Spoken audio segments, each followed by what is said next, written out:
Bom, acho que a gente já pode ir começando, né?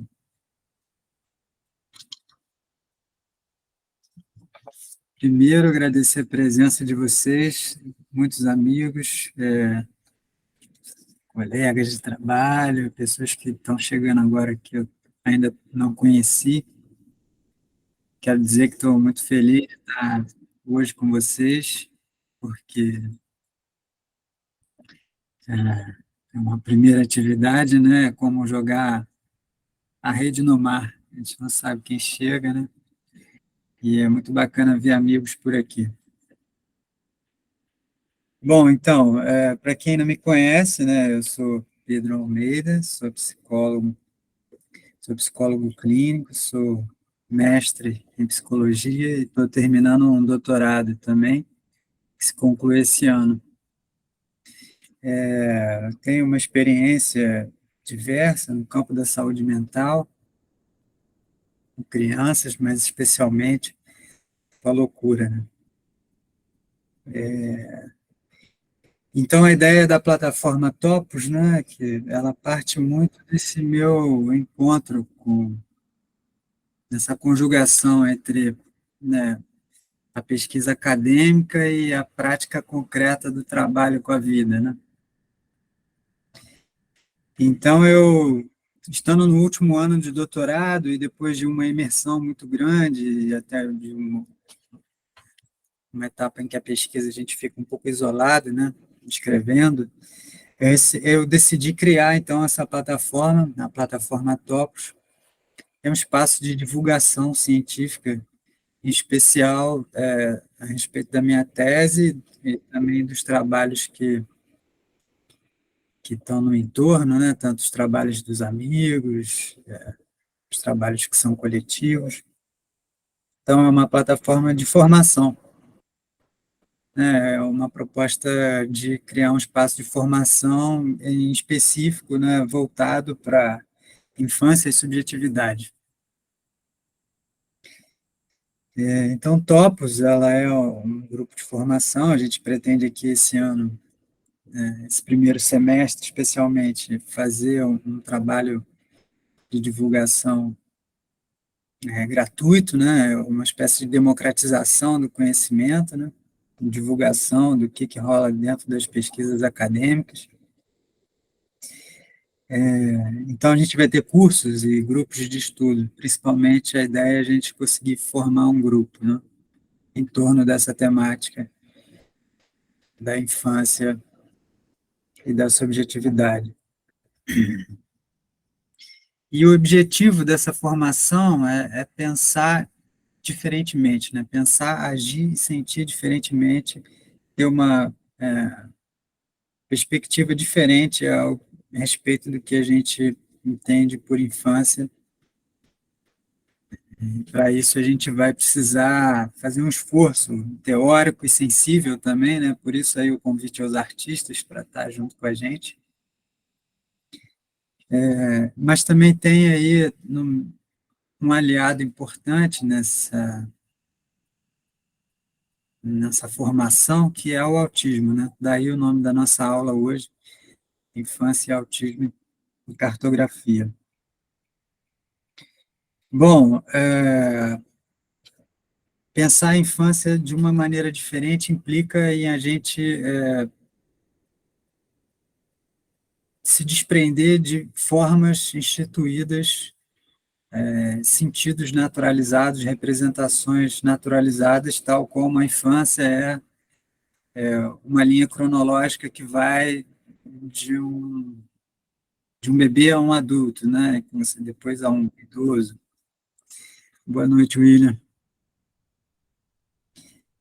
Então, essa é uma primeira imagem que a gente precisa desprender, mas também outras, né? Do tipo, a infância é um membro de uma família, né? A infância só pode ser concebida, portanto, no seio de uma outra instituição, né?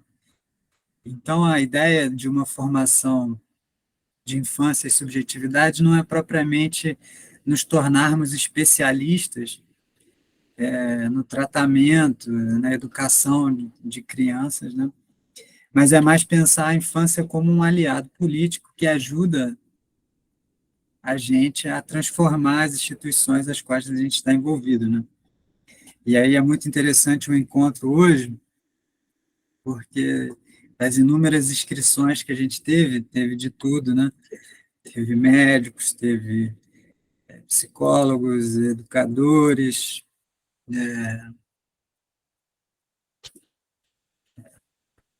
enfim, não me lembro todas as disciplinas, mas a ideia é que a gente também possa formar um grupo para problematizar o nosso conhecimento, né? E a gente vai ver isso gradativamente na aula de hoje, e a gente vai explicar isso. E o nome dessa suposta formação, né, se é que a gente pode dizer assim, uma formação transdisciplinar seria o nome, né? E o que isso quer dizer? Quer dizer, então, que todos serão bem-vindos, né, os médicos, os psicólogos, né, e os educadores, os artistas, os advogados, mas sempre numa perspectiva transdisciplinar. Deixa eu ver se só um instante. Bom, e a formação transdisciplinar, né, ela tem um aspecto interessante, porque tem uma certa gradação. Transdisciplinar talvez seja a ponta mais solta disso tudo, né? E quando a gente propõe uma formação transdisciplinar em infância e subjetividade, a gente quer, então, problematizar as disciplinas, né? A gente quer ampliar o grau de contágio entre as disciplinas. Então, ter um grupo diverso, ter um grupo heterogêneo, é importante para que a gente saia de um esquema muito disciplinar. E, bom, para quem está familiarizado aí com os conceitos do Foucault, vai entender os perigos da disciplina, né? Mas, de qualquer modo, como a gente não está fazendo hoje um curso sobre Foucault, seria importante a gente entender que as disciplinas funcionam na prática cotidiana, dependente dos estabelecimentos que a gente atua. Então, por exemplo, existem equipes interdisciplinares, equipes multidisciplinares, né? E é importante entender que a disciplina é uma caixinha, quatro paredes e um teto, né? Onde dentro dessa forma espacial, a disciplina é uma forma espacial, né, do conhecimento, ela ela isola pessoas, né, e ela se isola em determinados tipos de conhecimento. Então, quando você trabalha numa equipe interdisciplinar, são caixinhas uma do lado da outra, com as suas fronteiras ainda muito bem estabelecidas, de modo que o interdisciplinar ele passa a ser uma equipe, cada membro da equipe tem uma disciplina e cada membro da equipe tem uma percepção específica sobre um problema. Quando você trabalha numa equipe multidisciplinar, igualmente, as caixinhas estão um do lado da outra, mas elas assumem uma perspectiva múltipla, de múltiplas percepções sobre o mesmo problema. Então, elas não, enquanto na interdisciplinar elas poderiam soar um pouco antagonistas umas às outras, na multidisciplinar, não, cada um tem seu domínio, mas ainda assim, né, existem diferenças entre as percepções. Então, é muito comum em campos multidisciplinares, né, o psicólogo discorda do juiz, o juiz que discorda do policial, e assim por diante. Né? Nessa perspectiva que a gente está propondo, a gente quer radicalizar essa ideia de disciplina. A gente quer atingir um patamar transdisciplinar, um platô transdisciplinar, seja da educação, seja da clínica. Né? Porque quando a gente chega nisso, a ideia é que não seja específico de cada disciplina determinada função. Então, por exemplo, um artista ele pode ter uma função terapêutica dentro de determinado trabalho, assim como um psicólogo pode ter uma função artística, e a mesma coisa um educador, né? Pode ser um terapeuta. Só que radicalizar essa perspectiva transdisciplinar, que é o objetivo aqui da gente se reunir em torno da plataforma Topos, implica a gente tomar a infância como um aliado, não só na desconstrução das nossas disciplinas, mas, sobretudo, entender uma premissa de que a infância também cuida. Né? Então, quando a criança resiste, né? Quando a criança não aprende numa escola, né? A escola tem que aprender com isso, de alguma maneira. Né? Então, esse é um princípio assim, do que a gente está pensando em oferecer de formação, né? Uma formação transdisciplinar que queira pensar então, a conjugação entre diferentes saberes, né? Diferentes disciplinas, clínica, educação, política, arte, filosofia, mas também tomar os casos que a gente tem como intercessores, né? Como facilitadores do nosso trabalho. Então, um dos aspectos, e eu acho que para quem está chegando, para quem ainda não me conhece, não conhece o trabalho transdisciplinar, é importante entender a dimensão crítica desse tipo de trabalho, desse tipo de formação. Ah, mas, parece que o cara está dando porrada na psicologia, né, nas disciplinas, e sim, de alguma maneira, a gente quer desconstruir formas rígidas, né, para que a gente possa, então, destituir alguns vícios que nós temos na nossa cultura, da forma que a psicologia, a educação, o judiciário, quando se trata da infância, é convocado para ter determinada função corretiva, função modeladora, né? E é um pouco disso que o Foucault, para quem está familiarizado aí com a ideia de disciplina, ele aponta, as disciplinas, elas são o princípio de um modelo de poder, né, de uma técnica de poder, de saber, portanto, que modela os comportamentos. Né? Quando se trata, então, de modelar os corpos dos indivíduos, né, a gente chama, então, de biopoder, de um poder sobre a vida. O mesmo vale para a população, né, quando se trata de regular o corpo da população, uma biopolítica.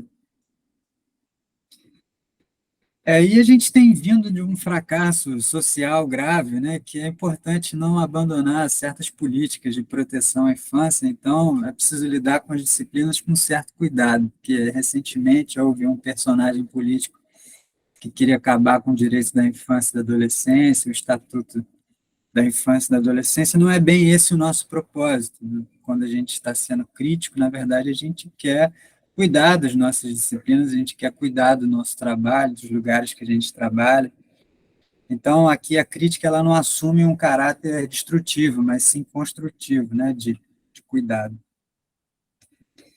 Então, assim, caracterizando um pouco a nossa oferta aqui da plataforma, uma formação para discutir infância e subjetividade numa perspectiva transdisciplinar, em que a gente quer fazer uma crítica das disciplinas que a gente atua, seja na educação, no judiciário, ou até mesmo na psicologia clínica, mas a gente quer fazer também uma clínica desses espaços.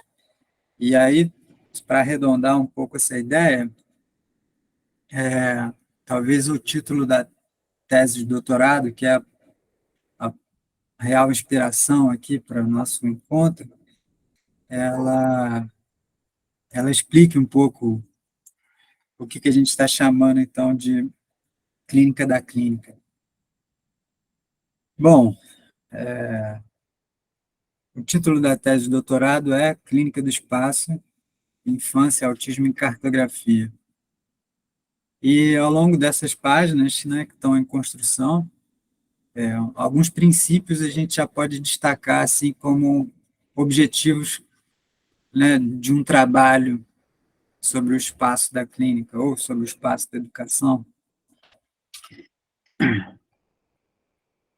Modificar o espaço, né, entendendo que a arquitetura é uma forma disciplinar muito silenciosa, né? Não tem como você entrar num espaço sem se assujeitar.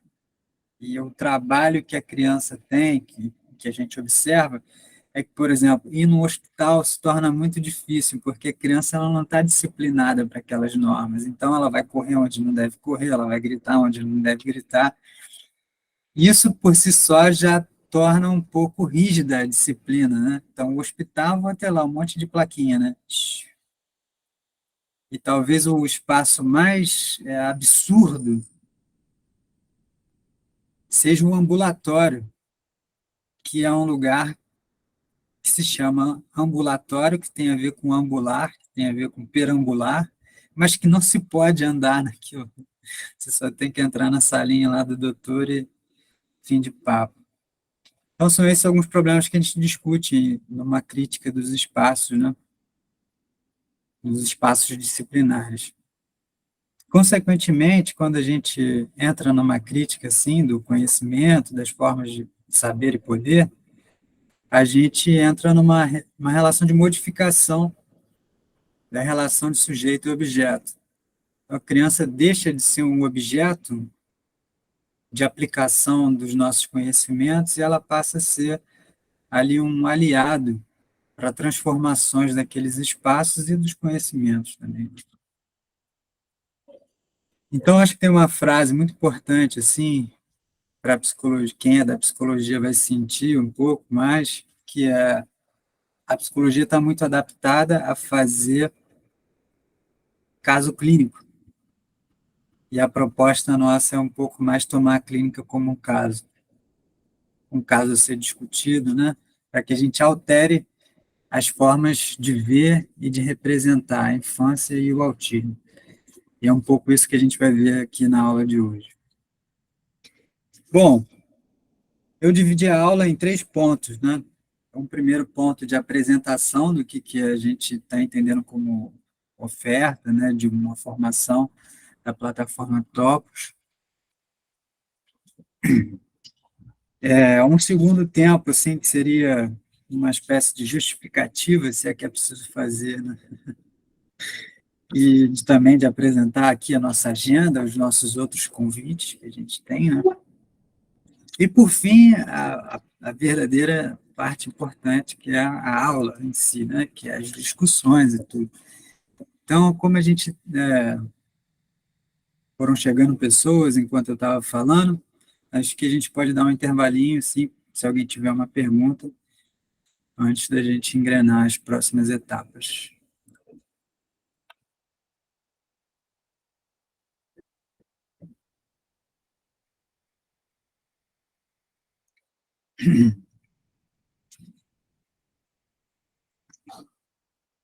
Bom, então vamos lá. No âmbito de uma justificativa, assim, que na verdade é mais um esclarecimento, né? Espera aí, só um segundo.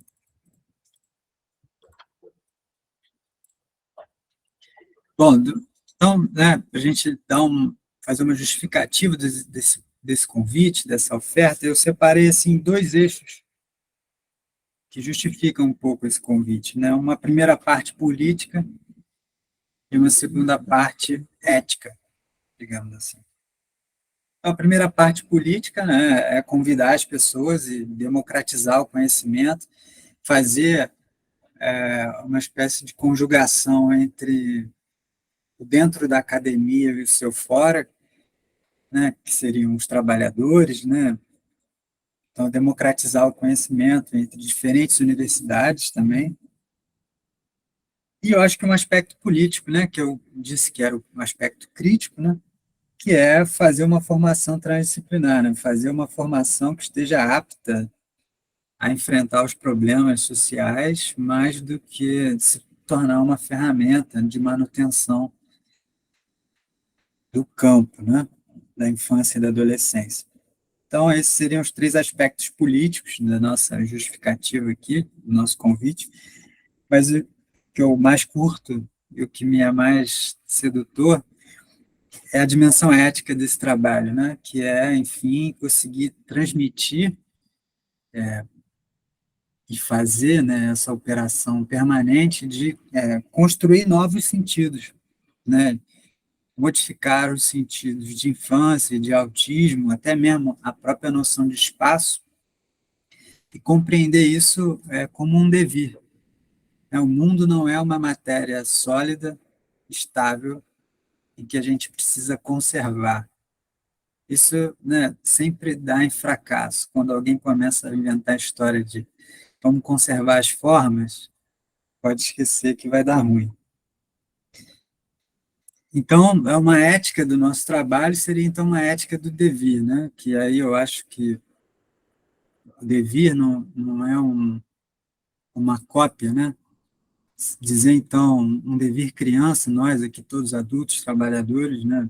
Pessoas que estão em formação, assumir uma postura aliada à infância e, portanto, a um devir criança, não quer dizer que a gente vai se infantilizar, nem que a gente vai fazer uma caricatura, né, da infância.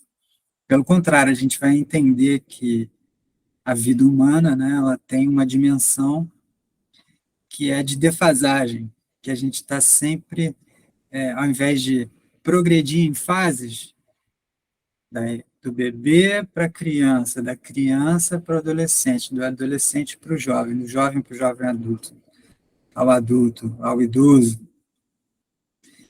a gente faz um movimento menor em direção a uma defasagem, tentando buscar uma conjugar as nossas incompatibilidades internas, né, com com todas as variações que o mundo pode nos expor. E aí tem essa frase do Simondon, que é um pensador francês, e que a gente pode conversar dele mais adiante, que é a seguinte: o devir é uma dimensão do ser que corresponde a uma capacidade do ser em se defasar relativamente a si mesmo, de se resolver enquanto se defase. O devir não é um quadro no qual o ser existe. Ele é a dimensão do ser, o modo de resolução de uma incompatibilidade inicial rica em potenciais. Então, tem dentro do ser humano uma incompatibilidade que lhe é própria, né? E isso é o que a gente tem de mais interessante, o que a gente mais pode aproveitar. Então, a infância, ela não é uma linha cronológica, estou insistindo nessa ideia, né? Porque ela resiste, de alguma maneira, ao que seria, né, se tornar adulto. Então, essa própria resistência da infância em se tornar adulto e permanecer existindo no mundo, né? Seja numa obra de arte, seja num poema, seja numa revolta, seja numa dificuldade de aprendizagem, isso é o devir criança. De alguma maneira, a gente tem que aprender a conjugar isso, né? E eu estou chamando de devir aqui, não é que isso sempre dá bom, não, né? Às vezes também dá ruim, mas se trata de uma ética e não de uma moral. Então, a gente não está aqui para avaliar se é normal ou anormal, se é bom ou se é ruim, mas sim, né, respeitar essa dimensão da vida e entender como isso funciona. Então, postas justificativas, vem os convites, né, do que a gente vai ter esses próximos meses. Bom, como eu disse, né, o momento aqui da plataforma é um momento de democratização do conhecimento, de ter o maior número de pessoas que a gente conseguir ter, de poder gravar as aulas para quem não consegue assistir agora, poder assistir depois. As atividades vão estar sendo gratuitas, então essas duas atividades aqui que estão sendo anunciadas, elas fazem parte dessa democratização do conhecimento. Então, hoje a gente tem uma primeira aula aberta, né? E em abril a gente vai ter 4 encontros nesse mesmo horário, terça-feira, que a gente vai se reunir em torno desse tema, né? Espaço e infância, e vai ser online. Terças-feiras, todas as terças-feiras de abril, às 20 horas. Todos estão convidados, né? Inclusive, pessoal, tem um grupo aí de WhatsApp que eu acho que facilita muito a comunicação, é bem mais ágil do que o e-mail, e a gente pode se comunicar por lá. Primeiro encontro, né, da quarta-feira, no 4 de abril, eu vou fazer uma explanação geral do que eu entendo dessa ampla discussão sobre espaço e infância e vou propor alguma discussão para que a gente possa também ler alguns textos juntos e fazer uma formação continuada, né? Eu acho que esses encontros de abril, eles podem resultar nesse segundo encontro, né, nessa segunda chamada que vai acontecer em maio, que vai ser um encontro específico, né, vai ser um curso específico da Universidade Federal Fluminense, que vai ser a introdução ao pensamento do Fernando Deligny, que é um dos precursores aí do pensamento cartográfico, da discussão da cartografia e a subjetividade, e vai ser muito legal, né, eu vou estar dando esse curso, vai ser muito legal porque a gente vai ter os recursos de imagem e a gente vai poder assistir os filmes juntos. O Fernando Deligny, né, ele tem muitos mapas que a gente pode analisar, mas também tem fotografias e tem os filmes, que eu acho que é uma coisa super bacana de assistir junto. Beleza, gente? Bom, então, segundo momento da nossa aula que foi concluído, se alguém tiver alguma pergunta, quiser pegar uma água, está aqui no nosso chat o convite, né, para o grupo do WhatsApp. Quem não entrou, quem quiser entrar, está convidado.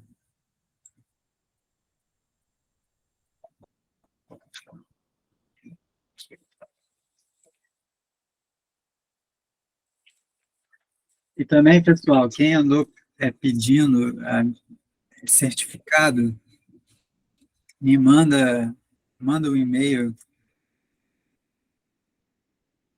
Tá bom, Ana Paula, vou botar lá. Quem precisar de certificado para compor as horas de complementares da faculdade, manda uma mensagem, seja no Zap ou no e-mail, que a gente faz aí. Aqui a Débora, nossa assistente, colaboradora aqui da plataforma, mandou aí um link para vocês assinarem a presença, quem quiser precisar de certificado, pega esse link aí. Se quiser jogar lá no WhatsApp também, o link, Débora, pode jogar.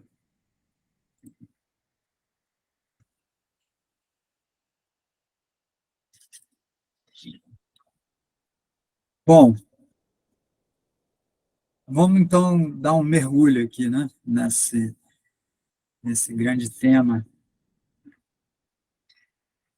que é o tema da aula de hoje, né? Infância, autismo e cartografia. Bom, estou chamando de mergulho porque realmente é um oceano esse assunto, né? Não dá para a gente concluir tudo hoje, seria preciso, né, um curso específico mais longo para a gente discutir, mas acho que já dá para a gente se divertir um pouco e se conhecendo, né? E se aproximando. Bom, escolhi esse tema, né, porque eu acho que ele traduz bem aqui as intenções da nossa formação. E antes da gente começar a explicar um pouco mais esse assunto, a desmembrar essa tríade, infância, autismo e cartografia, eu queria dizer, então, o que eu entendo por uma aula e por que chamar essa aula de aula aberta. Né? Aula aberta é uma expressão que a gente usa geralmente quando a aula é pública, né? Mas não é apenas isso, né? Aqui na plataforma Topos, pelo menos, essas expressões aberto, fechado, em cima, embaixo, né? Todas elas têm um aspecto estético. Portanto, uma aula aberta, ela não é somente uma aula pública, né? Ela tem também uma dimensão de movimento. Como Deleuze, um pensador francês, filósofo, ele fala da aula, o que é uma aula para ele, e eu acho que a definição dele é super bacana. Se vocês quiserem ver, joga lá no YouTube. Ele fala que a aula é uma matéria em movimento, e, portanto, ela é muito mais próxima de uma dimensão musical, artística, ela é muito mais próxima da emoção, de um despertar, do que uma coisa que você entra e sai sabendo alguma coisa, né? Talvez uma boa aula seja aquela que te desperte questões, mais do que aquelas que explique e te dê respostas, né? Então, ele usa essa ideia de despertar. Uma boa aula é aquela que te desperta questões, e não aquela que te responde as tuas questões. Então, para a gente aqui na plataforma Topos, uma aula aberta, né, é uma aula de abertura mesmo, né? De se arriscar a abrir a profundidade desses assuntos aqui tão amplos que a gente está colocando hoje. Então, minha função aqui, né, como professor ou facilitador, é um pouco tentar espacializar e abrir espaços ali onde a gente tem estruturas representativas muito fixas, né? A infância é uma coisa que pertence à família, o autismo é uma nomenclatura psiquiátrica, a cartografia é um ramo da geografia. Vamos um pouco espaçar essas definições e explorar novas definições. A começar pela infância, né? A gente pode pensar aqui de uma maneira mais genérica, né? Eu não tenho intenção de fazer nenhuma história da infância hoje. Quero pensar de um ponto de vista, né, de uma conjugação entre pesquisa e trabalhadores, de alunos e profissionais formados, né? E quem está trabalhando aí com a infância, né, se quiser também dar uma palavra, dizer, a pergunta é: qual é a situação da infância hoje, né, no Brasil especialmente, né? E de repente até no Rio de Janeiro especificamente, como a gente tem aqui pessoas de outros estados, né? Pode ser que as situações sejam diferentes, né? Como é muito diferente o que está acontecendo em Roraima, né? Bom, essa questão tem uma relevância, né? Não só pelas gravidades dos problemas que a gente enfrenta hoje, mas também, como eu disse, tem uma resistência da infância a tudo isso que está sendo proposto, né? Então, elas também estão dando pistas de, de movimentos políticos que elas fazem e que a infância é um pouco diferente, né, das outras lutas, né? Como, por exemplo, do movimento trans, do movimento negro, do movimento feminista, porque esses movimentos eles têm bandeira, eles têm enunciados, né? Eles se reúnem, eles formam um grupo. E a infância nem sempre tem essa oportunidade, né? Ela é muito facilmente desarticulada de um movimento político intencional. Que elas tenham, talvez nem seja tão essa a intenção delas, né? Sua resistência é um pouco mais à vida cotidiana, né? É conseguir algo que não é permitido, e, bom, eu vou trazer alguns exemplos mais adiante. Mas, especificamente, eu acho que, assim, se a gente for entender que grande parte aqui dos inscritos, né, pelo que eu vi, são trabalhadores da educação e da saúde, eu acho que um problema, são dois, na verdade, né, que eu trouxe, a medicalização e a psiquiatrização. Eu vou explicar um pouco do que eu estou vendo, né, aqui do meu ponto de vista. Se vocês tiverem alguns acréscimos, né, podem fazer.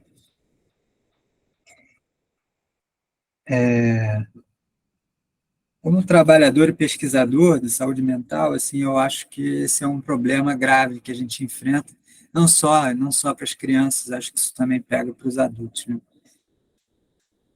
É, a psiquiatrização, na verdade, né, e a medicalização, elas são continuidades, né, elas são movimentos, vou dizer assim, elas são meio que uma aparelhagem do Estado sobre a vida, de modo que que a psiquiatria se torna um poder lateral ao Estado, como a Igreja foi durante muito tempo, no século XV. No final do século XIX, a psiquiatria consegue uma expansão muito grande e ela consegue, então, intervir na vida ao ponto de tomar a criança como a psiquiatria consegue intervir na vida ao ponto de tomar a infância como um objeto, né? Ela torna um alvo. E com isso ela começa a incorporar noções do tipo assim, a, a mulher que então cortou a cabeça da lagartixa, sei lá, o cara comete um crime lá quando ele tem 45 anos, o cara xingou a mulher dele, e aí ele foi e matou o cara, esquartejou o cara. O Foucault mostra muito isso com documentos históricos, né, dos psiquiatras legistas, quando eles encaravam um crime grave, assim, uma espécie de psicopatia ou sociopatia, eles imediatamente procuravam na infância uma situação que configurasse, né, uma resposta para aquilo que aconteceu no presente, né? Então a infância se tornou essa espécie de arcabouço, né? Esse ponto em que a psiquiatria apoiou o seu conhecimento.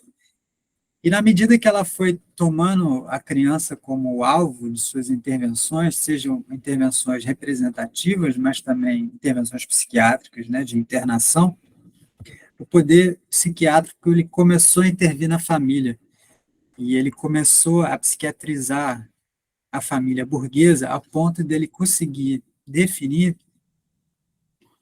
qual é a forma de uma família, né, qual é a forma de educar uma criança. Então, Foucault, nesse curso, O Poder Psiquiátrico, ele é um curso muito longo, daria para a gente, né, fazer um comentário mais longo, mas esse não é o objetivo hoje. Ele mostra e como o hospício, por conseguinte, se tornou uma espécie de modelo familiar, e o psiquiatra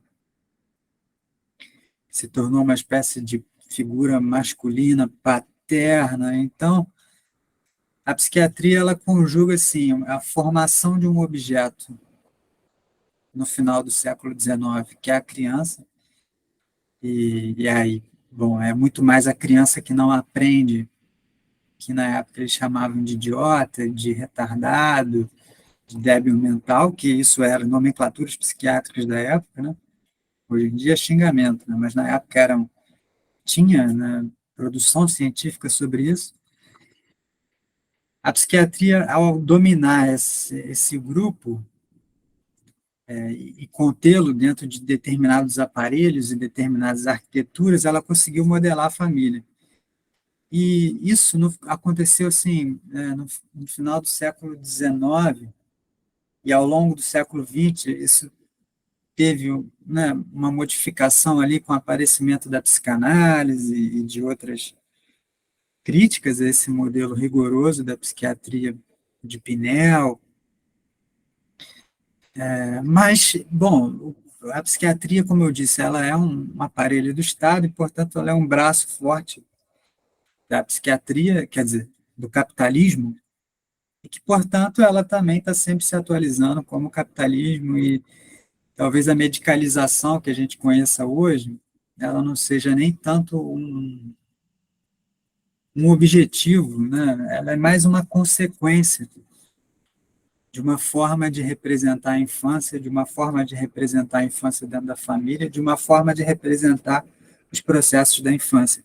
Ah, então ele matou a lagartixa quando ele era pequenininho, né? E aí daí vem uma série de pressuposições, né? E a medicalização, que eu acho que é um efeito mais contemporâneo, que pesquisadores têm diagnosticado isso a partir dos anos 2000, ela é não só um efeito dessa psiquiatrização, dessa tomada da vida a partir de uma linguagem psiquiátrica, né? Então, ele cortou a cabeça da lagartixa, então ele é desafiador, ele é opositivo e desafiador, ele tem transtorno opositivo e desafiador. A psiquiatria foi remodelando seus conceitos para conseguir se atualizar e manter o poder, né, de regulação da população. E com isso, né, com os novos conceitos aparecendo, com as modificações na psiquiatria, né, com a conjugação, né, da psiquiatria americana com as granas, com o dinheiro das indústrias farmacêuticas, a gente chegou a um estado grave, né, tanto de uso excessivo de termos psiquiátricos para representar os processos da infância, como também a gente chegou ao ponto, né, de dizer que há uma epidemia, né, ou uma espécie de uso abusivo de medicações psiquiátricas, e aí em 2015 o Conselho Nacional de Direitos da Criança e do Adolescente emitiu uma nota, né, numa tentativa de regular aí o uso e a prescrição da Ritalina, né. E isso é uma luta aí que a gente avançou muito pouco, né, nos últimos anos, isso ficou um pouco parado, mas, né, eu acho até que talvez a gente tenha problemas mais graves do que isso atualmente, né, talvez a própria questão dos órfãos da Covid seja aí um problema que a gente venha enfrentar futuramente aí. Mas, de qualquer modo, sim, eu acho que é um ponto importante, assim, discutir psiquiatrização e medicalização, porque essas são duas operações, dois efeitos de uma instituição que está muito bem colocada e localizada, não só dentro dos estabelecimentos que a gente trabalha, mas dentro da nossa própria subjetividade. E isso se chama norma. Então, pensar sem a norma é uma coisa super difícil, né? Normal, anormal, né, são conceitos comuns, né, não são conceitos psiquiátricos, né, isso está na cultura de alguma maneira.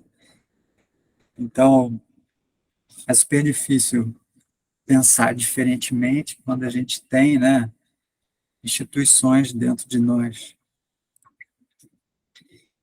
Bom, eu acho que para quem quiser avançar aí nessa discussão, tem textos que eu recomendo, depois eu posso passar uma lista um pouco mais extensa de publicações, mas até mesmo entrevistas da Maria Aparecida Moisés são bacanas de assistir. Em especial, as professoras aqui da Universidade Federal Fluminense, né? Cecília Coimbra, Lília Lobo e a Maria Lívia Nascimento, são pessoas que trabalharam e esgotaram muito esse assunto, né? Todas já se aposentaram agora, então foi de uma época em que a UF estava vivendo um combate forte, assim, de proteção, de discussão sobre a infância. Bom, e tem um outro assunto importante, que é o autismo, né? Bom, por que eu chamaria as duas coisas juntas, né? Autismo e infância e autismo. Não é só porque a gente precisa agir cada vez mais cedo para diagnosticar o autismo, né? Mas é também porque cada vez mais cedo uma certa psiquiatrização da infância empurra ela para uma definição, né, do autismo, né? Tem muitas crianças que são diagnosticadas como autistas que não são autistas, e aí facilmente os epidemiologistas, os psiquiatras de população começam, né, a conjecturar a ideia de que o número de autistas está aumentando, e quando na verdade isso talvez seja um efeito da nossa forma de representar, da nossa forma de nomear. Então, o autismo entra um pouco nessa discussão da medicalização e da psiquiatrização a partir do momento em que a gente vive uma crise, um excesso de termos e de gramáticas de doença que cada vez mais fazem a gente representar os processos da infância como por uma linguagem psiquiátrica, né?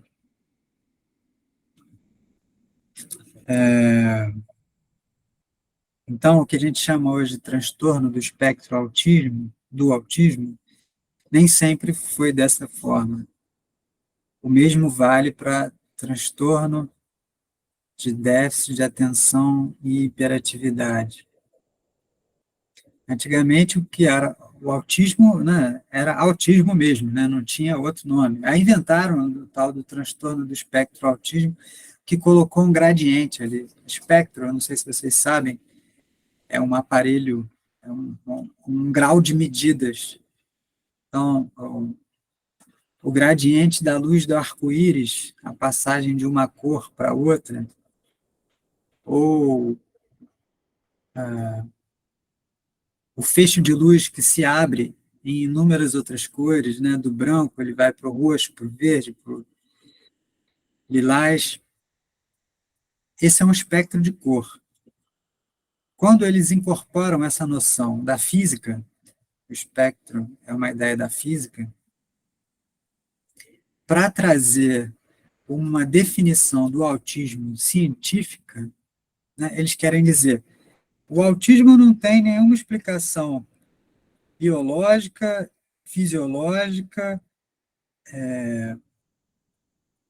neurológica. Nenhum dos nossos instrumentos é capaz de detectar a forma material da causa do autismo. Logo, o autismo ele não tem causa específica. Ele, na verdade, ele tem diferentes camadas e essas diferentes camadas podem vir acompanhadas de diferentes transtornos. Esse foi um movimento que a psiquiatria americana fez e, pasmem, isso tinha a ver com lutas por direitos humanos, está tendo consequências graves. Acho que depois a gente pode fazer uma aula específica, assim, contando essa história da instituição do conceito do espectro do autismo, mas o que hoje vale notar é que, num panorama geral, seja na infância dita normal ou da infância, né, psiquiatrizada, dessa ponta desterritorializada e inadaptada, que é o autismo, né? Estão cada vez mais discutindo a inserção dessas crianças na sociedade. Essa inserção está se dando a partir de uma representação instituída historicamente, né? Que é essa noção que a psiquiatria, né, criou de que a infância é um objeto da família, que, portanto, ela tem uma linha cronológica, se ela não passa as etapas do desenvolvimento corretamente, logo ela tem algum transtorno mental, então se ela não falou em determinada idade, isso é um risco e, portanto, a gente tem que agir e aí, portanto, a gente incorre nos perigos também de muito cedo aplicar medicações psiquiátricas. Eu acho que esse é um dos problemas que a gente encara aqui quando a gente fala sobre infância e autismo. E aí, talvez um poder tentando sintetizar isso, né? Eu diria que hoje a gente vive um problema da infância preenchida de linguagem. Definiria dessa forma. A infância e o autismo estão preenchidos de linguagem. E não é uma linguagem própria, né? Uma linguagem com seus lapsos, com seus sonhos, com suas interrupções, com seus silêncios, né? Com suas recusas, com suas rebeldias, com seus protestos. Não é essa a linguagem. É uma linguagem terminológica, uma gramática que estabelece as formas de ser. Que a linguagem, então, possa, né, comportar seus devires, né, e daí o poeta Manuel de Andrade é um poeta da infância, né, a linguagem terminológica, a linguagem psiquiátrica, a linguagem jurídica, né, ela é ao contrário, né, ela é essa espécie de linguagem que homogeneiza a infância e que, enquanto nós, trabalhadores, também estamos assujeitados a essa linguagem, né, na medida em que a gente perde a capacidade de perceber, de sentir e de acompanhar, sobretudo, esses movimentos insurgentes, né, esses movimentos poéticos da infância e do autismo. Bom, se eu pudesse definir uma organização desse campo problemático, eu colocaria o problema da seguinte maneira. É lógico que eu vou propor saídas, né? Não vou encurralar todo mundo aqui em problemas, mas a questão é a seguinte: existe uma tomada desses problemas da infância, uma perspectiva fria e negativa, e uma resposta que é a que a gente está propondo, que seria uma perspectiva quente, uma perspectiva afirmativa. A perspectiva fria, a gente se situaria um pouco mais no plano científico, né, num paradigma científico. A gente vai desenvolver aparelhos, a gente vai desenvolver testes, a gente vai desenvolver recursos que podem ser muito interessantes, né, mas que vão esbarrar nessas normas instituídas, que vão, na verdade, conservar o poder de determinadas instituições e que vão conservar também, né, formas de tratamento, formas de representação. Então, naturalmente, que um hospital vai continuar sendo um lugar para se comportar, né? Isso não é lugar de você correr, né? Naturalmente que, né, uma escola vai ser um lugar com determinadas características. Igualmente, né, a gente, aqui no âmbito da clínica, né, eu vou falar com um psicólogo clínico, naturalmente que a gente, nessa perspectiva, vai achar estranho uma criança autista que não vai para consulta, quer dizer, que vai para consulta sem falar nada, e aí aquele silêncio se torna, então, um pesar, uma angústia.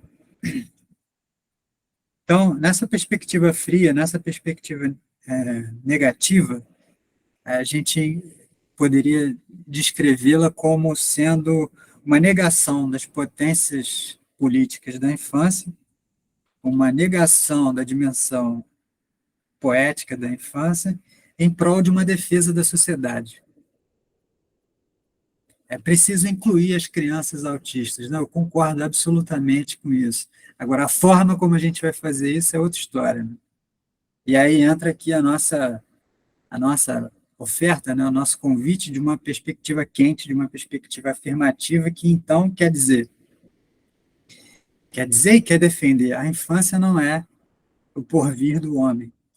A infância não é uma sucessão de etapas do 0 ano até, né, aos 65 anos da aposentadoria, 67, cada vez querem jogar isso mais para frente. A infância é, na verdade, uma linha de força. E enquanto uma dimensão da vida, uma potência, né, ela está fora da norma. Ela não tem medida certa. Ela não tem uma estabilidade. Ela, ao contrário, ela é metaestável. E aí, portanto, ela está muito mais próxima de uma dimensão artística, né? Da onde sai a obra de arte, né? Quem pinta quadro aí, né? Ou quem escreve um texto, naturalmente que vê uma folha em branco e pensa, ora, como que isso vai tomar forma? Então, a infância, nessa perspectiva quente, nessa perspectiva afirmativa, a infância como uma força, ela estaria meio que entre a folha em branco e o poema do Manuel de Barros. É a força que atravessa o Manuel de Barros ali e, de repente, ele escreve um poema e todo mundo... Ah, sim, agora eu entendi o que é a infância. Então, nessa perspectiva, que a gente pode definir de devir criança, né, tem uma bifurcação, né? Ou a gente defende a sociedade, né, ou a gente assume uma potência criativa, né? E lógico, né? A gente não precisa ficar numa coisa ou na outra. Nós somos trabalhadores aqui, de repente, né? A gente está ligado a uma instituição e a gente vai ter que conjugar as duas coisas, né? Assumir a infância como potência, mas também, né? Sustentar os espaços de acolhimento. Senão a gente entra numa de arrebentar com tudo e aí, de repente, não tem nem mais aonde acolher as crianças, né? Então é preciso assumir uma potência da infância, pegá-la como um aliado, mas passá-la por dentro das instituições e transformando as instituições desde dentro. E aí a gente começa a entrar um pouco no que seria a cartografia, essa transformação das instituições, né? E ainda nessa organização do campo problemático da infância e do autismo, eu acho que tem uma pergunta que é importante se fazer, que é o que a gente está entendendo como cura dos procedimentos, né, cura dos adoecimentos, o que a gente está entendendo como procedimento de tratamento, de educação, de proteção à infância, né? E aí essa pergunta eventualmente me ocorre, eu sei que ela é um pouco horripilante, né? Principalmente para aqueles que têm familiares, né? Eu entendo o desespero, mas eu entendo a relevância da pergunta, né? Diante dessa questão, né, da gente do autismo não ter uma explicação científica comprovável, ela não ser uma entidade que a gente localiza numa deficiência, né, seja de uma substância, seja de um órgão, seja de parte de um órgão, seja de um gene, muitas pessoas, isso tem muito dinheiro envolvido, estão fazendo pesquisas genéticas para mapear os genes e identificar quais são os genes responsáveis pelo autismo, né? Pelo desenvolvimento desse quadro. E alguns já estão pensando em terapias genéticas. Terapias genéticas, então vai chegar um momento em que a gente vai identificar o ponto, né? Você vai fazer lá o teste, né? Me fugiu o nome aqui agora.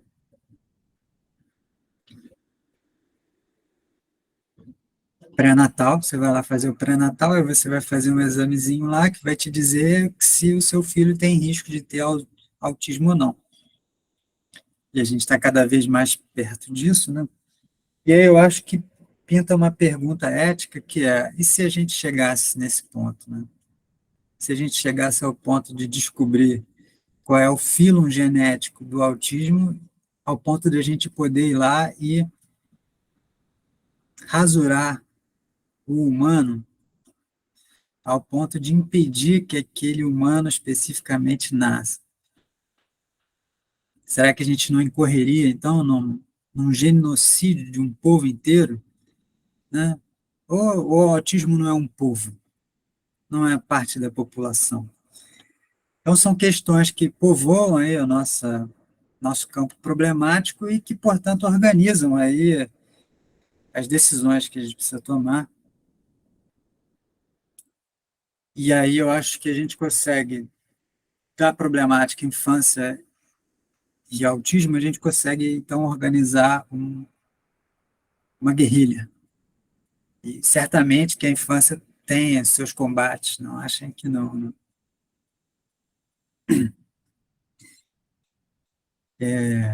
E aí, quando a gente começa a falar sobre guerrilha, a gente está cada vez mais próximo do terceiro assunto, que é a cartografia, né? Então, essa guerrilha é uma revolução que está faltando, mas que está aí no mundo. E é preciso aprender a ver e a acompanhar isso sem dispersar. Eu não sei se vocês já perceberam, mas tem certas brincadeiras que as crianças têm que elas só são possíveis se não tem nenhum adulto por perto. Ao ponto, se o adulto aparece, se esse olhar, né, e esse nosso olhar incorpora, né, a sociedade, todas as outras instituições que a compõem, imediatamente a brincadeira está dissipada. Então, são esses pequenos gestos, esses pequenos movimentos da infância que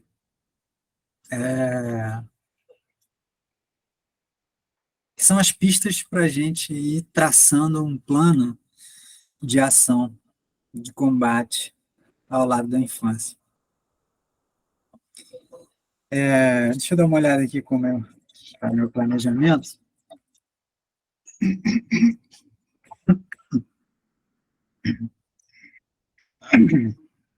Acho que retomando um pouco qual é a proposta da plataforma Topos, encarando essa guerrilha, a gente pode entender que, né, tem a sociedade, seus equipamentos, suas instituições de poder, e tem a infância com sua resistência. Uma resistência que não tem bandeira, que não tem palavra de ordem, que ela é mais silenciosa, que ela é mais da ordem do gesto do que das palavras. Retomando um pouco aqui o que a gente tanto insiste nessa ideia de espaço, eu colocaria da seguinte maneira: a resistência da criança é uma resistência que se dá no espaço. A criança espacializa sua luta, né? Ela realiza suas utopias e, mais do que isso, ela realiza suas pequenas instituições. Eu vou chamar de heterotopias, para aqui me remeter a um termo do Foucault. O Foucault faz uma distinção importante entre utopia e heterotopia. Em um texto, né, chamado As Heterotopias, Outros Espaços, o Foucault ele faz essa distinção entre a utopia, que seria um espaço fora do tempo, né, um espaço por vir, e, portanto, né, reduto de esperança, imaginação, né? E existiriam as heterotopias, que seriam as utopias efetivamente realizadas, aquilo que se tirou do plano das ideias e se materializou em espaços específicos. E aí, né, a gente já pode lembrar desse pequeno texto dele, eu vou ler um trechinho aqui para vocês. O navio é a heterotopia por excelência. Civilizações sem barco são como criança, cujos pais não tivessem uma grande cama na qual pudessem brincar. Seus sonhos, então, se desvanecem, a espionagem substitui a aventura e a truculência dos policiais, a beleza ensolarada dos corsários. Vocês sabem que o Foucault tem uma grande relação com o mar, né? Porque, enfim, toda a questão da colonização aconteceu através do mar, mas, sobretudo, os loucos, do qual Foucault era um aliado forte, ele diz, né, que o louco é o prisioneiro da passagem. E quando, né, no final do século XVII, no começo do século XVIII, tinha um dispositivo lá, nem era bem um dispositivo, era mais um arranjo, que se chamava Anal dos Loucos, onde os loucos navegavam sem mastro, que, portanto, navegavam uma deriva e, portanto, estavam sempre parando em lugares e sendo expulsos. Paravam em outros lugares e sendo expulsos. Então, era um momento em que a loucura ela não estava dominada pela psiquiatria, ela tinha seu devir. E o seu devir passava por esse espaço fluido, né, que não é um espaço arquitetônico, que não é um espaço disciplinar, que é o mar. Então, para a criança, né, a situação é um pouco mais concreta do que o mar. Uma heterotopia, né, uma resistência da infância pode acontecer na cama dos pais, por exemplo. Aquele momento que os pais não estão em casa, né, e que, né, coisas acontecem E há uma certa riqueza nisso. Então, a gente está vendo que nessa guerrilha, né, a gente está se aproximando um pouco mais da infância rebelde, e, portanto, não só da infância rebelde, porque a rebeldia tem causa, né, mas também da infância criativa, né, da infância que cria suas próprias circunstâncias, a sua luta. E aí tem esse trechinho que eu compartilho com vocês, que, que é uma discussão entre um juiz e uma criança, no final do século XVIII, se eu não me engano, ou século XIX. Estou procurando aqui, só um segundo.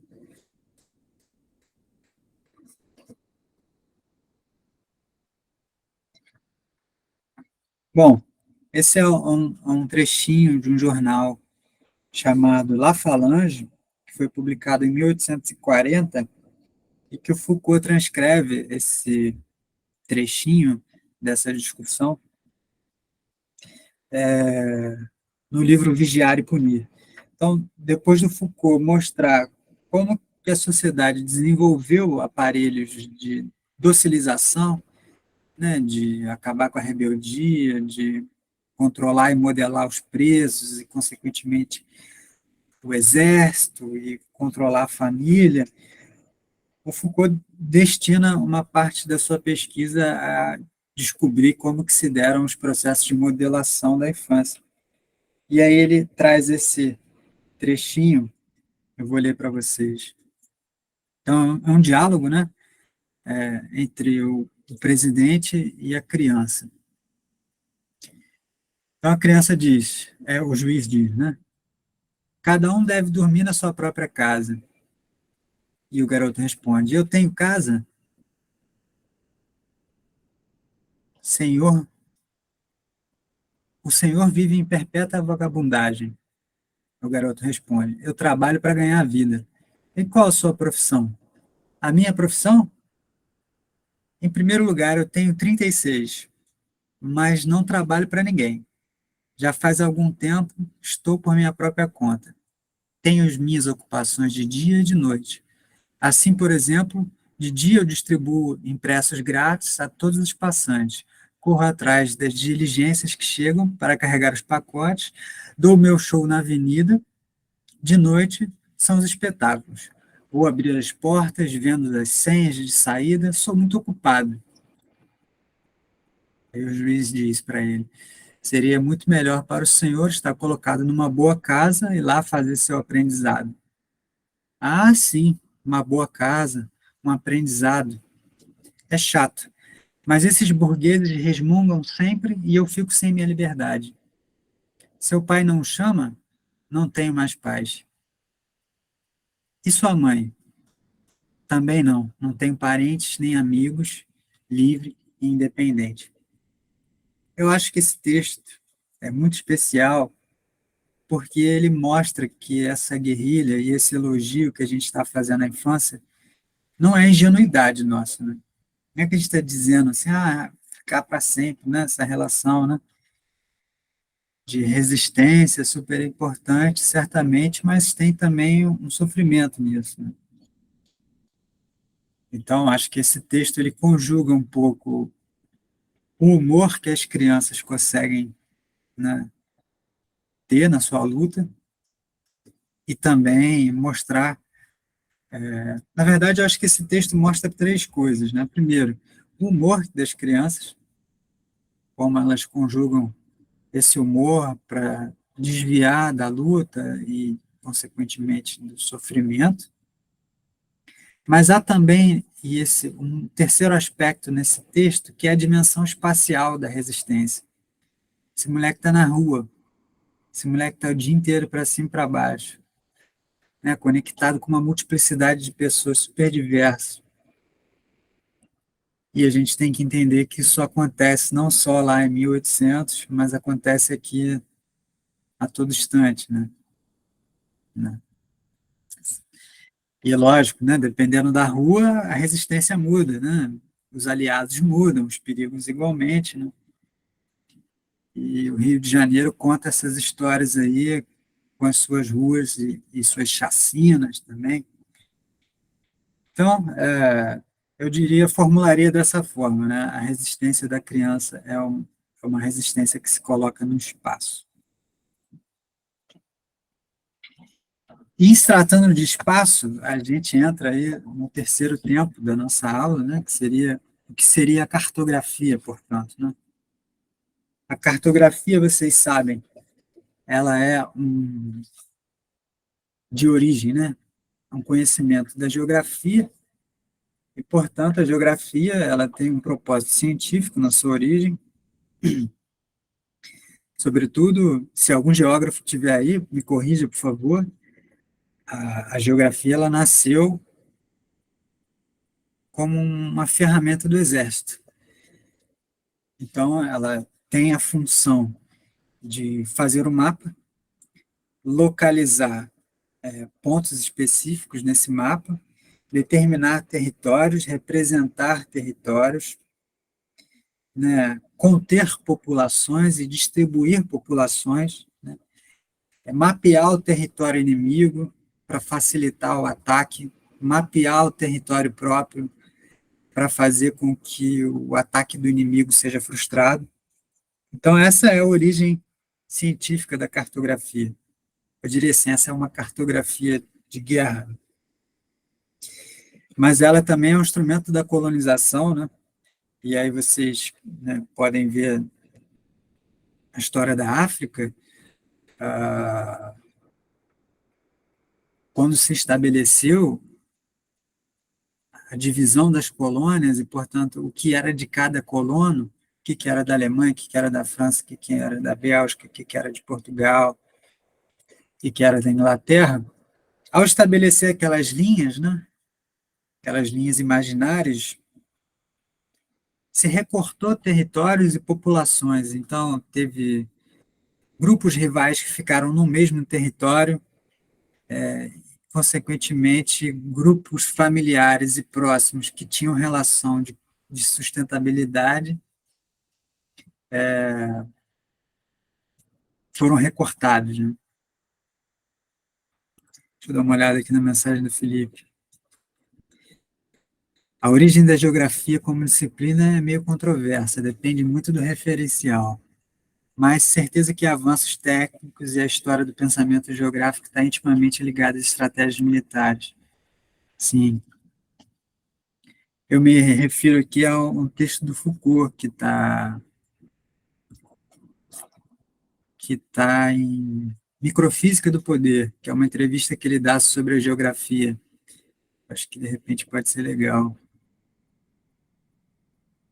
Eu não trouxe a referência aqui, mas, bom.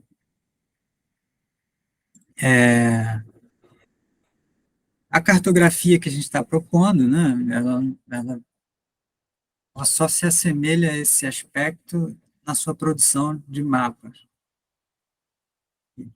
E, portanto, ela não está muito situada no campo científico, né, ela está mais situada no plano da subjetividade.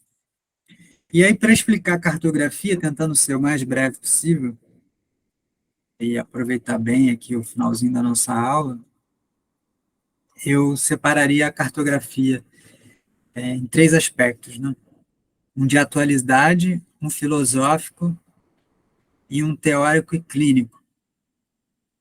O de atualidade seria o que os brasileiros, né, os pesquisadores brasileiros têm feito disso, né, da cartografia, e aí aqui eu já trouxe duas citações, né, na verdade, duas referências que eu acho são textos breves e super bacanas, que vão abrir a cabeça para a gente pensar qual a relação da cartografia com os movimentos que a gente está chamando a resistência da criança, o movimento criativo da criança, até as estereotipias das crianças autistas, os seus movimentos errantes e tudo. Então, esses dois textos eu acho muito importante. Cartografia como método de pesquisa e intervenção e cartografar é acompanhar processos. Esses dois textos eles estão numa publicação chamada Pistas para o Método Cartográfico, que é uma publicação de vários pesquisadores brasileiros. Recomendo fortemente. No entanto, né, esses pesquisadores eles se apoiaram muito no trabalho do Deleuze, que, consequentemente, o Deleuze se apropriou muito do trabalho do Deligny, que é um dos pensadores aqui que a gente tem muito apreço. E a noção de cartografia, ô Felipe, eu estou vendo tuas mensagens aqui, depois a gente pode voltar a essa discussão, né? Vou tentar ser mais breve para a gente ter mais um tempinho para discutir. A cartografia da subjetividade, ela não mapeia um espaço buscando representá-lo. Pelo contrário, ela quer destituir a representação para situar um outro modo de ser, que é a espacialização. Então, a cartografia, ela está querendo conversar com a infância lá no ponto em que a infância não levanta bandeira para fazer a sua luta. Ela quer conversar com a dimensão mais radical da infância, que seria o infância, aquele que não tem voz, aquele que não fala. Não sei se vocês estão ligados nessa etimologia da palavra infância. Tem esse radical infans, que, se eu não me engano, é um radical latino, que tem esse sentido, né? Aquele que não fala. E aí a gente tem que entender isso com muito cuidado, porque é diferente de um adulto que quer ter voz, né? Que quer ter lugar de fala. A luta da criança não passa muito por aí. A sua potência está justamente pelo fato de que rege a sua parte mais intensiva da vida, é isso que não fala. E aí os psicanalistas que estão por aí com o ouvido em pé, né? Isso que não fala é isso mesmo, né? É o inconsciente. E, bom, não vou entrar nessa questão hoje, né? Sobre o inconsciente, a gente conversa numa próxima. Mas essa citação aqui, eu acho que traz bem a ideia que o Deleuze propõe como cartografia, que não é bem você mapear o território e descrevê-lo, estabelecer pontos e fronteiras. Quando uma criança traça uma linha, quando ela vai na casa do vizinho, quando ela atravessa a rua, quando ela pula o muro para pegar a goiaba, ela está fazendo um mapa, ela está criando um espaço ali. Então, ela não está só percorrendo um espaço métrico, ela não está medindo aquilo em passos, ela está agindo numa dimensão intensiva por gestos e trajetos. E aí a gente começa aqui a criar um vocabulário específico da cartografia, onde gesto e trajetos são conceitos que a gente pode aprofundar e entender melhor. Bom, esse texto do Deleuze, Crítica e Clínica, é um livrinho que condensa vários.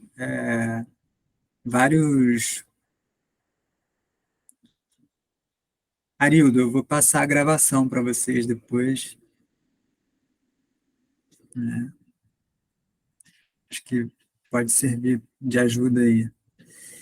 Mas esse textinho, né, esse conjuntinho de livros, né, são vários artigos que se reuniram e formaram um capítulo chamado Crítica e Clínica.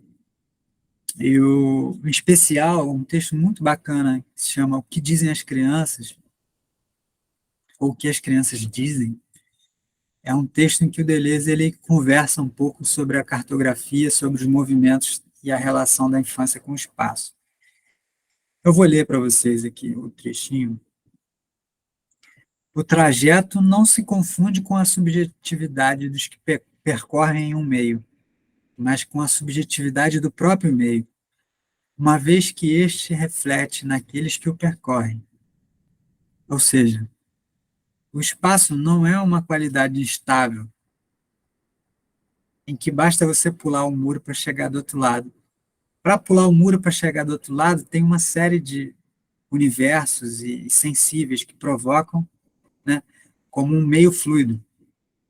Então, o trajeto não se confunde com a subjetividade dos que percorrem o meio, mas com a subjetividade do próprio meio, ao ponto de haver uma certa inseparabilidade entre a subjetividade e o espaço, né? Então, essa é um pouco a ideia que o Deleuze está trazendo. Então, vamos ler de novo. O trajeto se confunde não só com a subjetividade dos que percorrem um meio, mas com a subjetividade do próprio meio, uma vez que este se reflete naqueles que o percorrem. O mapa exprime a identidade entre o percurso e o percorrido. Confunde-se com o objeto quando o próprio objeto é movimento. Nada é mais instrutivo que os caminhos das crianças autistas cujos mapas Deligny revela e superpõe com as suas linhas costumeiras e suas linhas erráticas, seus anéis, seus arrependimentos, seus recuos e todas as suas singularidades. Então, a ideia do Deleuze e do Deligny, ela, lógico, a gente pode aqui, né, delimitar diferenças, mas são aliados nessa guerrilha. E a ideia do Deleuze é um pouco colocar o devir da criança, é o devir do próprio espaço.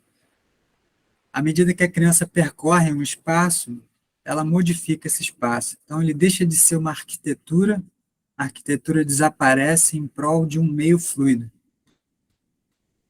E o Deligny, que não era filósofo, nem psicólogo, nem educador, era um poeta, e eu vou explicar isso melhor depois, ele mapeia concretamente os movimentos da criança. E daqui a pouco eu vou colocar as imagens desses mapas para vocês darem uma olhada. Então, quando uma criança autista faz uma estereotipia, ela faz um gesto repetitivo, né, tem seus impasses, ela bate a cabeça na parede, ela se morde, ela fica andando em círculos, ela, né, faz linhas costumeiras, como está escrito aqui, linhas que se repetem cotidianamente, né, como um costume, mas também seus desvios, suas linhas erráticas. O Deligny transcreve tudo isso. E transcreve não com uma linguagem, mas com o próprio movimento. Acho que esse site aqui é super bacana para quem quiser se familiarizar com o pensamento do Deligny. É um site que tem algumas informações, e é um site brasileiro, sobretudo, tem poucas coisas traduzidas do Deligny.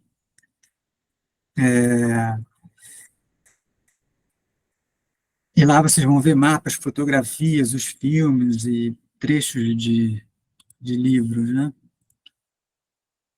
Eu estou um pouco na dúvida. Eu vou interromper essa apresentação, eu vou compartilhar com vocês essas imagens dos mapas para a gente já ir se familiarizando com os aspectos da cartografia.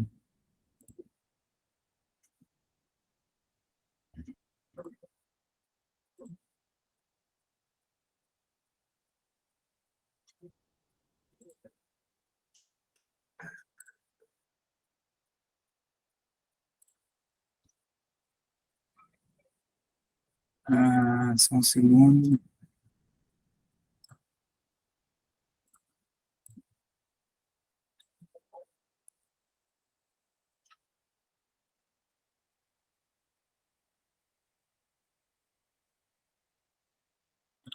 Bom, desculpa aí a qualidade da imagem, são matérias difíceis de encontrar, com alta definição, mas isso é uma cartografia feita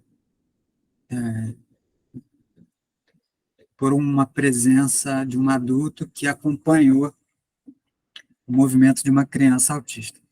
Isso é uma cozinha. Então, em cada um desses pontos que parecem, não dá para vocês ver, porque a qualidade está muito baixa resolução, mas esses pontos pretos mais grossos, elas têm, é uma qualidade de um movimento, ela define um gesto da criança. Enquanto as linhas mais fluidas, elas são os movimentos. Então, isso é uma cena. A criança foi para lá, foi para cá, fez isso, fez aquilo. E o adulto estava compondo essa cena com uma atenção específica, né? E a gente precisa discutir esse tipo de atenção. Mas primeiro eu vou dizer como os mapas eram feitos. Então,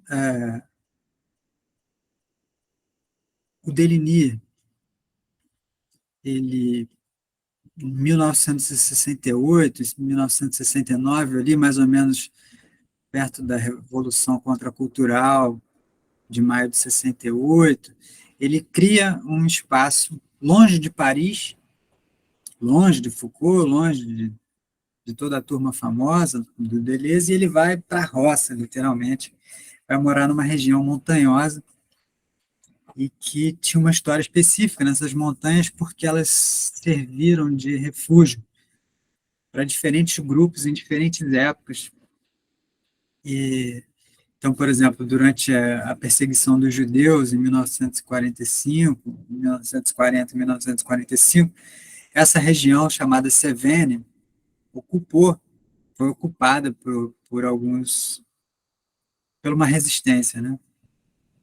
E depois ela foi abandonada e ficou para lá, até que o Deligny consegue chegar nessa região e junto dele ele leva um grupo de crianças autistas e começa a comunicar às pessoas, aos psicanalistas, como a Maud Manoni ou a François Doutor, ou até mesmo personagens aí do maio de 68, como o próprio Félix Guattari, que escrevia junto com Deleuze,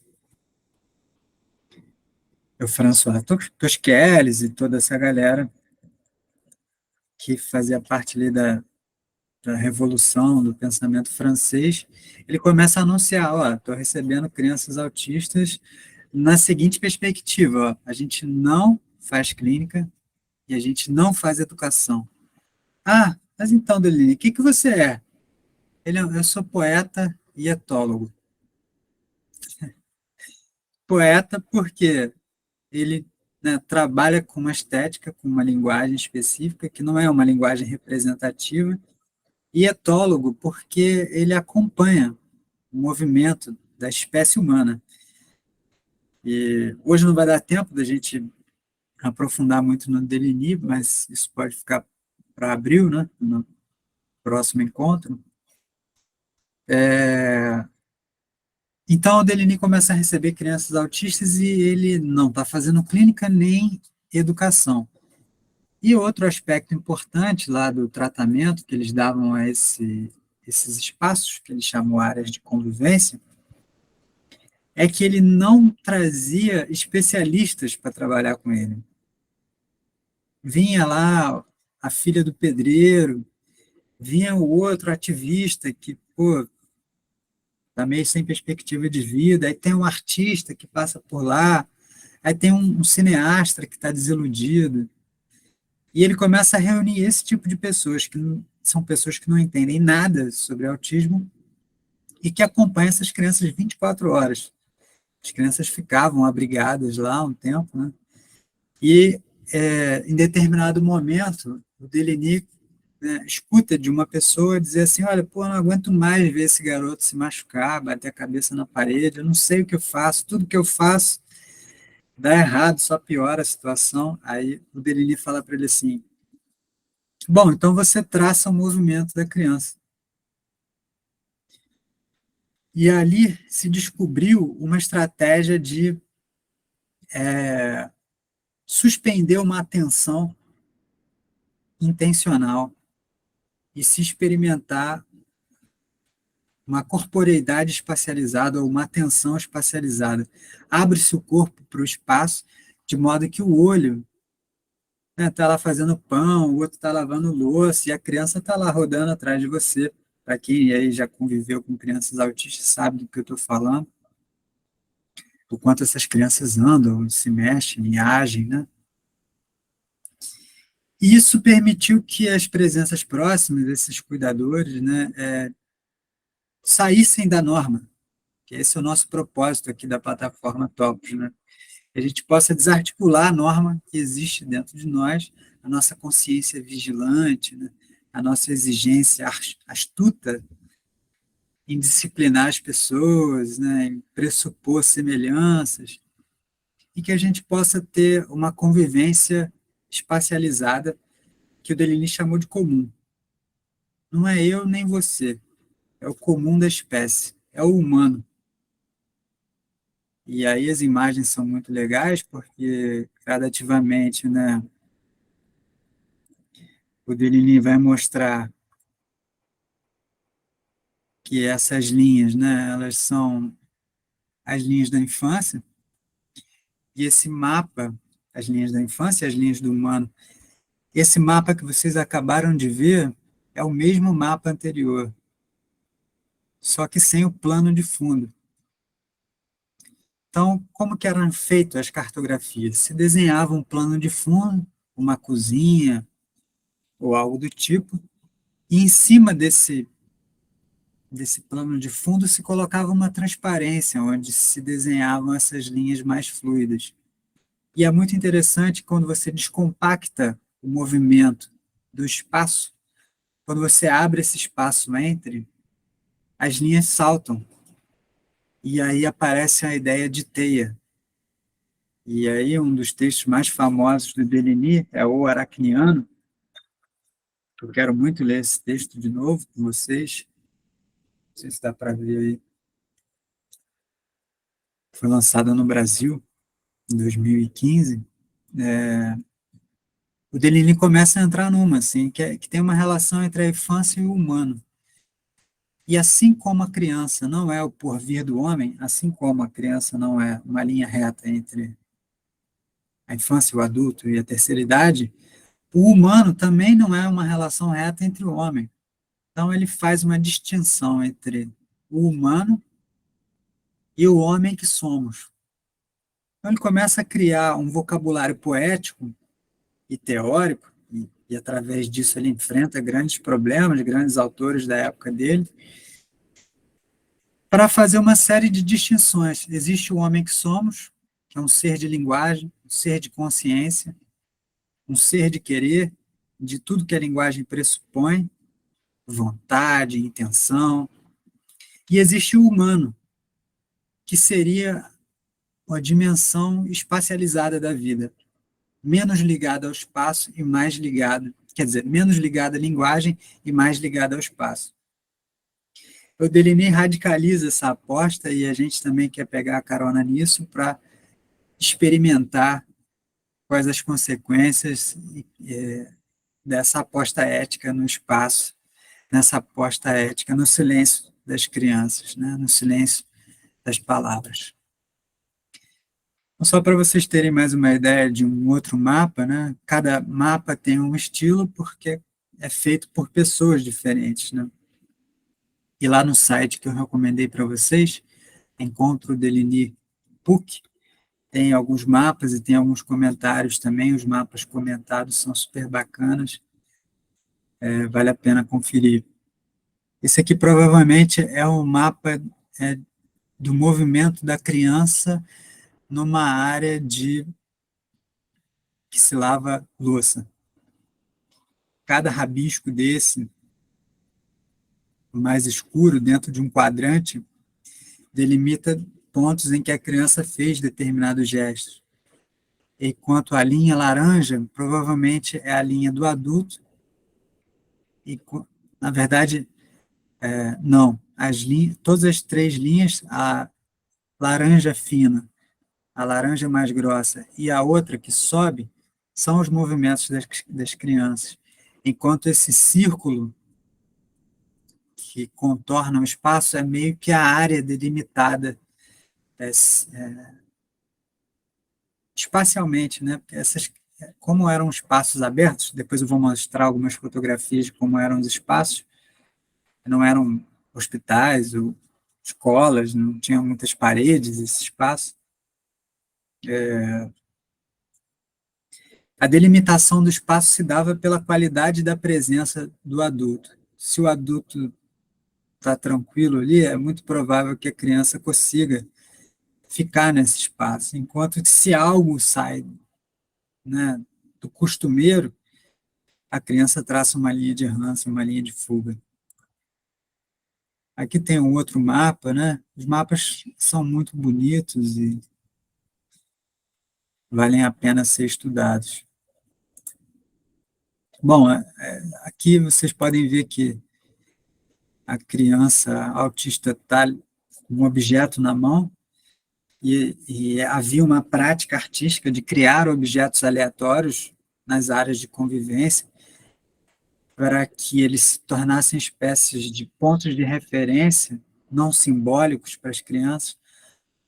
Então, é uma roda de bicicleta posta dentro de uma árvore bifurcada, é uma bola de argila pendurada num fio, num barbante, como é o caso desse menino, é uma pia com um toco de madeira dentro. Eles iam criando objetos sem sentido, justamente para explorar o universo fora da linguagem de uma criança autista. O Deligny também trabalhou com as câmeras, né? E ele também fez filmes e fotografias.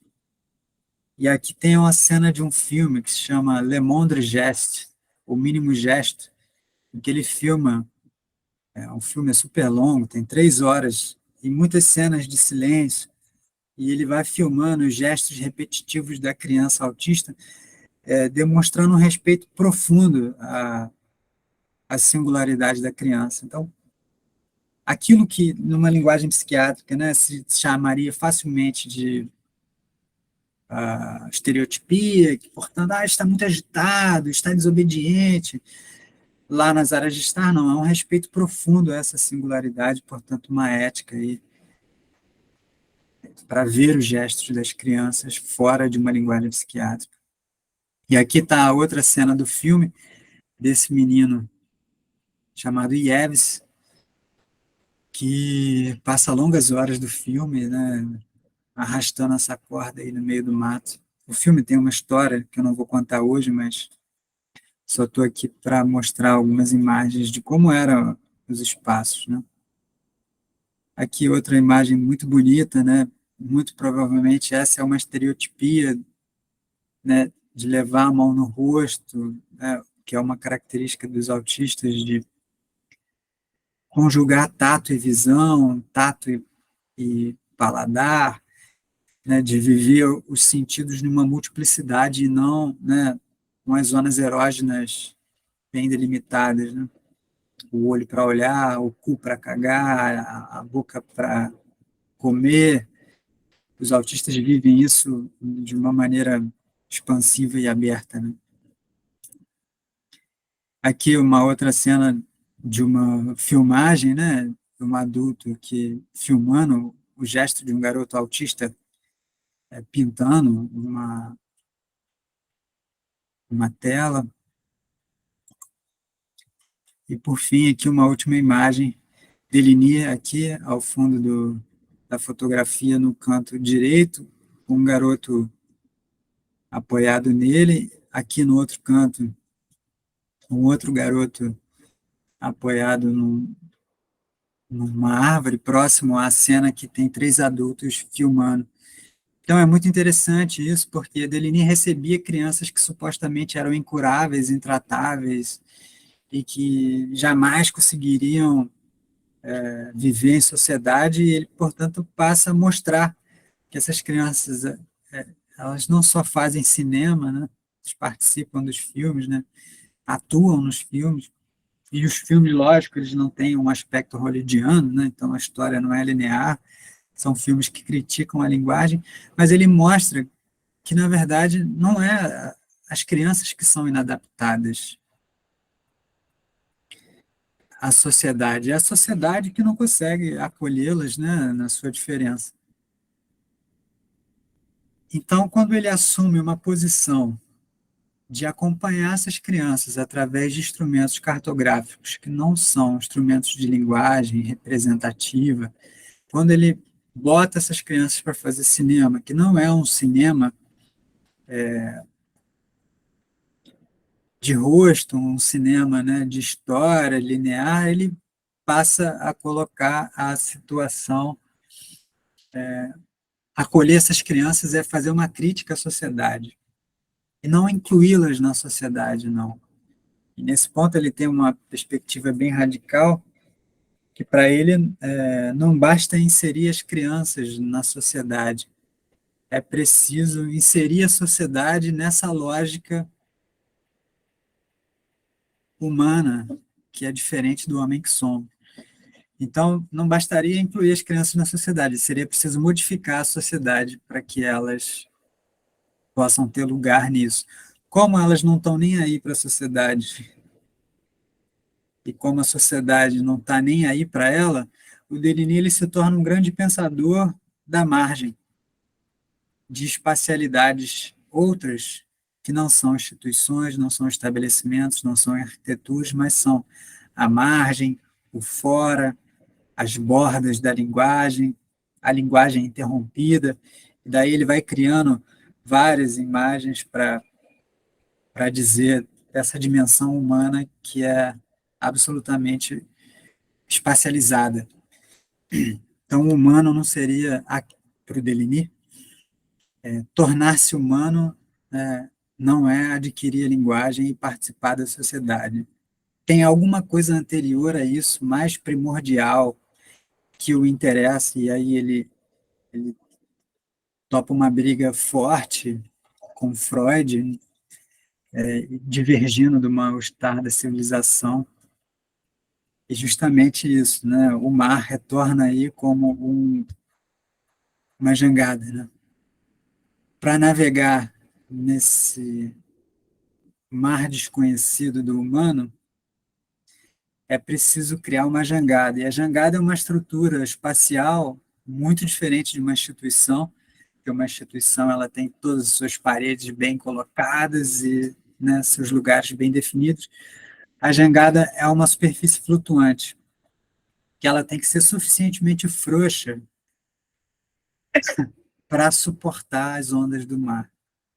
E essa é aí um pouquinho da história do Deligny, e que, portanto, de uma perspectiva radical da cartografia, né, que está muito para além de uma linguagem representativa e científica, que está mais como um recurso aí para entender outra forma, ou melhor, um recurso para entender o humano de um outro ponto de vista, que é o seguinte, né? Como é a linguagem a partir do ponto de vista de uma criança que não fala, ou como é o sistema judiciário a partir de um ponto de vista de um garoto menor infrator, ou como é o sistema educacional do ponto de vista de um garoto que não aprende. O Deligny faz essa inversão e ele quer pensar, então, a sociedade a partir do ponto de ver dessas crianças, né? Então, ele vai fazendo uma série de diferenciações, o homem que somos do humano, né? Então, do lado do humano estariam as crianças, né? Essas crianças problemáticas, inadaptadas. Do lado do homem que somos, teriam os pontos de vista, as instituições, as formas de ver instituídas, né?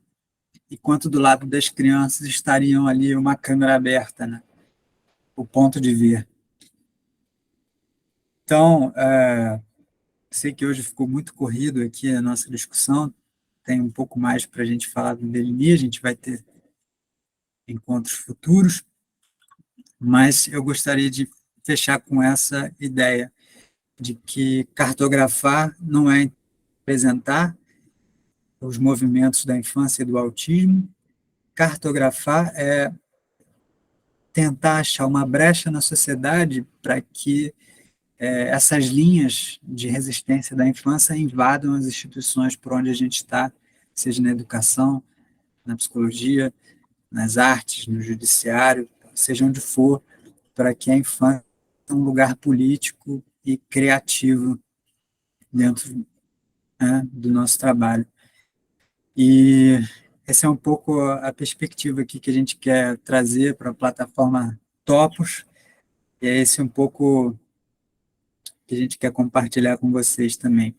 Muito obrigado aí pela extensa atenção de vocês e prazer enorme apresentar essa aula para vocês.